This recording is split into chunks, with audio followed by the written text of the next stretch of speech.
Tuwang-tuwa ang mga netizens na nasupalpal si Christopher Min nang maglabas ng official statement si Dominic Roque sa pamamagitan ng law firm na Fernandez and Singson Law Offices. Ito ay kaugnay ng mga malisyosong kwento ni Christie. Una ay ang kwento na may benefactor na politician si Dominic at ang politician na ito ang may-ari ng tinitirahan na condo unit ni Dominic.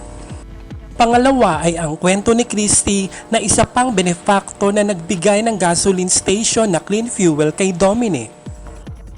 Sa official statement ni Dom ay lumabas ang mga personalidad na tinutukoy ni Christie na si Mayor Bullet Halusos na may-ari ng kondo at dating congressman na si Bong Suntay na siyang nagbigay daw ng gas station. Tahasan naman pinasinungalingan dito ni Mayor Bullet Halusos at Bong Suntay na sila ay mga benefactors ni Dominic. Ang kondo ayon kay Bullet ay inuupahan ni Dominic at ayon naman kay Bong, endorser lamang ng clean fuel si Dominic at sila ay mga kaibigan ni Dominic.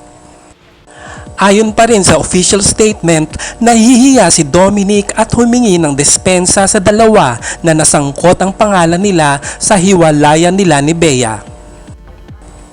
Pinabulaanan din ni Dom ang isa pang kwento ni Christie na may kinalaman sa prenuptial agreement ang hiwalayan nila ni Bea.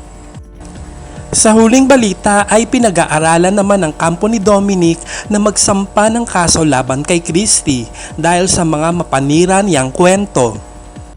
Natuwa naman ang mga netizen sa development na ito at nais nilang managot sa batas at makulong ang reyna ng mga chismosa na si Christopher Min na ang tawag nila ay Lucifer Min. Nag-deny naman si Christie at hindi nag-public apology. Ayon sa kanya, wala naman siyang binanggit na mga pangalan ng di umano ay mga benefactors ni Dominic.